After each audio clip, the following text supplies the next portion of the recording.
Peringatan, animasi ini diangkat dari kisah nyata, tanpa bermaksud menyudutkan salah satu pihak. Semoga bisa diambil pelajaran, dan selamat menikmati.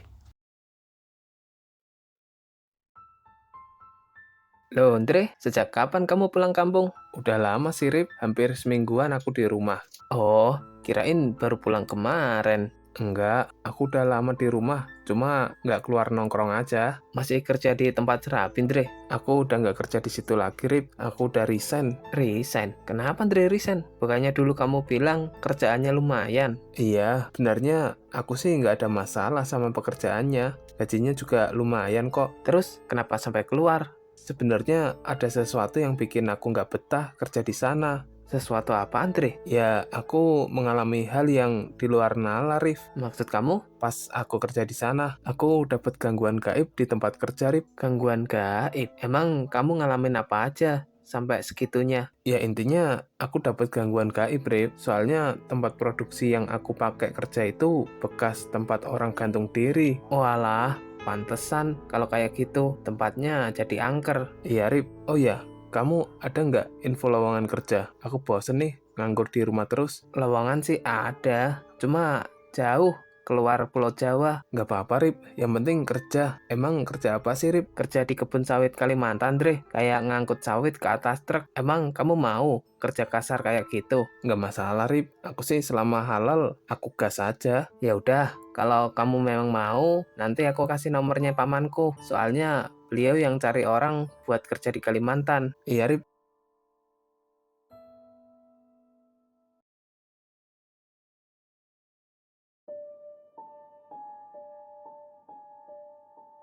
Assalamualaikum. Waalaikumsalam. Ini siapa ya? Saya Andre, Pak. Temannya Arif. Saya dengar dari Arif, Pak Heru lagi mencari karyawan buat kerja di Kalimantan ya? Apa betul begitu? Iya betul mas. Memangnya mas minat kerja di Kalimantan? Iya, Pak. Saya memang lagi cari kerja. Kalau boleh tahu, kerjaannya sebagai apa ya? Ya bagian lapangan mas, angkut-angkut sawit. Nanti penempatannya di kebun Kalimantan. Emangnya mas siap kerja keluar Pulau Jawa? Saya sih siap-siap aja, Pak. Kalau soal jauh dari rumah, saya nggak masalah. Yang penting ada pekerjaan. Tapi kalau untuk syaratnya sendiri, apa aja ya, Pak, yang diperlukan? Syaratnya cuma kartu identitas sama ijazah terakhir aja mas. Nanti dokumen itu buat pendataan karyawan. Oh, cuma itu ya, Pak. Iya, nanti juga ada proses pengecekan data juga. Untuk sistem kerjanya bagaimana, Pak? Sistemnya kontrak mas. Jadi mas nanti kontrak selama 6 bulan. 6 bulan. Dan selama 6 bulan itu, Mas harus menyelesaikan masa kontrak sesuai perjanjian. Tapi kalau Mas memutuskan resign di tengah kontrak tanpa alasan yang sesuai dengan ketentuan, bisa dikenakan denda. Oh, gitu ya. Jadi kalau resign saat masa kontrak berlangsung, bisa kena denda dong? Iya, jadi gimana? Masih minat? Masih, Pak, masih. Ya udah, kalau bisa besok Masnya berangkat ke Cirebon dulu ya, ke tempat penampungan karyawan. Nanti saya share lokasinya lewat WhatsApp aja ya, Mas. Baik, Pak. Terima kasih banyak sudah memberi saya kesempatan. Sama-sama, Mas. Assalamualaikum. Waalaikumsalam. Akhirnya, aku dapat kerjaan juga. Kontraknya lumayan panjang lagi, 6 bulan. Ya lumayan lah, bisa nambah-nambahin tabungan. Kayaknya aku harus siap-siap dulu deh, biar besok berangkatnya nggak ada yang ketinggalan barangnya. Keesokan harinya, Andre pun berangkat ke Cirebon sendirian dengan naik bus. Singkat cerita, sesampainya di Cirebon,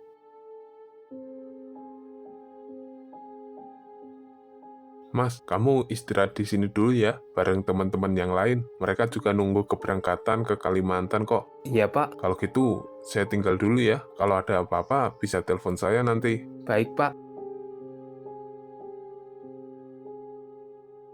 Mas, Mas sendirian ke sini? Iya, Mas. Saya berangkat sendirian. Kenalin, Mas. Saya Iqbal. Saya Andre, Mas. Masnya asli mana? Saya asli Lombok, Mas. Wah, jauh juga ya, Mas. Lombok. Lah, Mas sendiri asli mana? Kalau saya asli Purwakarta. Oh, Purwakarta. Mas kesini naik apa? Naik bus, Mas. Tadinya agak ragu juga sih mau berangkat, soalnya belum pernah kerja keluar pulau. Sama mas, saya juga awalnya gitu. Tapi karena lihat tawaran kerjanya lumayan, akhirnya berani berangkat. Lah, Mas berangkat sendirian juga? Enggak mas, saya berangkat bertiga ke sini. Semuanya teman sekampung. Oh, semuanya ini teman Mas? Iya, kenalin. Yang ini namanya Ferry. Terus yang sebelah sana namanya Anwar. Wah, enak dong kalau ada teman sekampung. Jadi di perantauan nggak sepi-sepi amat. Terus nanti kalau ada apa-apa kan enak, bisa saling bantu. Iya mas, itu juga alasan kami bertiga berangkat bareng. Lah mas, tahu kerjaan ini dari mana? Saya taunya dari temen sih. Kebetulan pamannya yang jadi HRD. Berarti mas punya kenalan orang dalam dong. Bukan begitu, Mas. Saya cuma dikasih tahu ada lowongan. Lah Mas sendiri taunya kerjaan ini dari mana? Kalau saya sih taunya dari grup Facebook mas. Oh, dari Facebook. Waktu itu ada yang posting lowongan kerja. Saya lihat-lihat gajinya lumayan. Makanya saya coba ngelamar. Berarti memang tertarik karena gajinya ya, Mas? Ya salah satunya itu mas. Namanya juga kita merantau. Kalau gajinya nggak sebanding sama kerjaannya, ya buat apa? Jauh-jauh dari Lombok. Bener juga sih, Mas. Apalagi kalau harus jauh dari keluarga. Mereka akhirnya berangkat ke Kalimantan lewat pelabuhan Tanjung Priuk yang ada di Jakarta. Setibanya di Kalimantan, mereka dibagi menjadi 2 kelompok dan tinggal di mes karyawan yang berbeda. Setiap harinya, Andre bekerja mengangkut sawit ke dalam truk hingga sore hari. Singkat cerita, 1 bulan kemudian, Dik, logistik kita udah mulai habis ini. Beras tinggal dikit. Minyak juga hampir habis. Gimana kalau kita patungan aja? Beli bahan-bahan buat di warung. waduh Andre, kayaknya aku belum bisa deh. Loh, kenapa Dik? Bukannya baru gajian ya? Iya, tapi uang gajiku bulan ini udah aku kirim semuanya ke istriku di kampung. Soalnya dia lagi hamil, jadi lagi banyak kebutuhan. Iya Andre, makanya bulan ini aku harus lebih banyak ngirimnya. Maaf banget ya Andre, kalau bulan depan aku udah terima gaji, pasti aku ganti deh uang yang kamu keluarin. Oh gitu. Ya udah nggak apa-apa. Untuk sementara aku talengi dulu deh pakai uangku.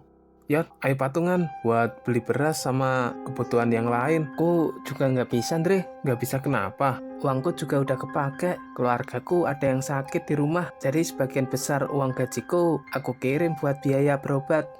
Ya udah, sementara bulan ini pakai uangku dulu. Bulan depan jangan lupa diganti ya. Andre, bakal aku ganti kok. Saat itu, Andre pergi berbelanja ke warung setempat menggunakan uangnya sendiri. Keesokan harinya, Andre bekerja seperti biasa mengangkut sawit ke dalam truk. Singkat cerita, 1 bulan kemudian, Teman-teman, beras sama telur di dapur udah mau habis nih. Kayaknya kita harus belanja lagi deh ke warung. Tapi pakai uang kalian ya. Kan bulan kemarin udah pakai uangku semua. aduh Andre, kayaknya aku belum bisa bulan ini. Loh, kenapa lagi, Dik? Istriku sebentar lagi lahiran, Dre. Aku lagi butuh banyak biaya buat persiapan lahiran. Makanya sekarang aku nggak pegang uang. Oh gitu. Maaf banget ya, Andre. Bukannya aku nggak mau ikut patungan. Aku cuma lagi bener-bener banyak kebutuhan. Ya udah deh, mau gimana lagi? Yan, mana uangnya? Katanya kamu mau bayar hutang pas gajian. Iya, Andre. Aku sebenarnya mau bayar, Andre. Terus, cuma sekarang aku lagi nggak megang uang juga. Lah, gimana sih, Yan? Kemarin kamu bilang begitu. Gajian langsung bayar hutang. Lah terus, gajianmu sekarang kemana? Udah aku transfer ke kampung. Udah transfer ke kampung. Iya, ada kebutuhan keluarga yang harus dibayar. Jadi begitu gajian, uangnya langsung aku kirim. Lah terus gimana ini? Masa belanja bulanan pakai uangku lagi? Ya pakai uangmu dulu aja, Andre. Bulan depan aku usahain bayar. Aku juga sebenarnya nggak enak. Ya nggak bisa gitu dong, Yan. Hutang bulan kemarin aja kalian belum bayar. Sekarang malah belanja lagi pakai uangku. Kalau terus begini, bisa boncos aku.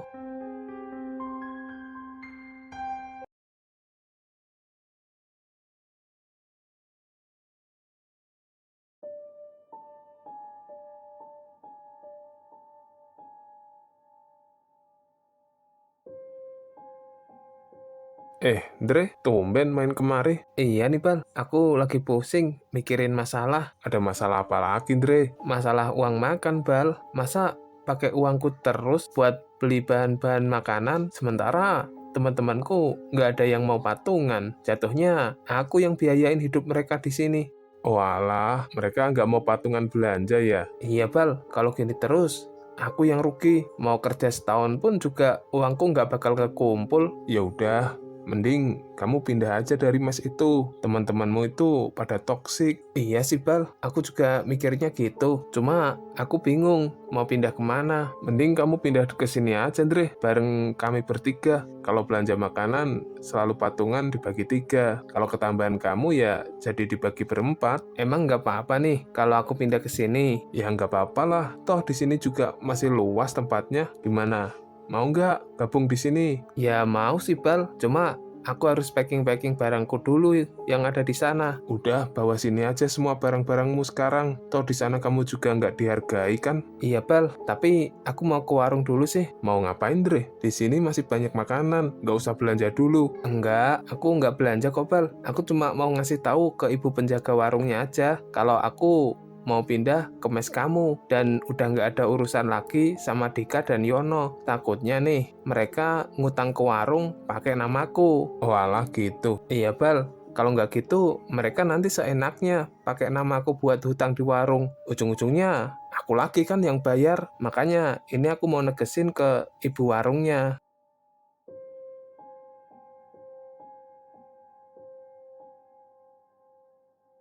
Assalamualaikum Bu. Waalaikumsalam. Mas Andre, mau beli apa, Mas? Enggak Bu, saya nggak belanja. Lah terus mau ngapain Mas kesini? Anu Bu, saya mau ngasih tahu aja nanti atau besok kalau ada Yono mau ngutang atas nama saya di warung ini, jangan dibolehin ya Bu ya. Loh, emangnya kenapa, Mas? Soalnya saya udah pindah ke mes lain Bu, dan udah nggak sama mereka lagi. Jadi saya nggak ada urusan lagi, Yono sama Dika. Oh, gitu. Iya, Mas. Nanti saya sampaikan ke orangnya. Iya Bu, makasih banyak ya Bu.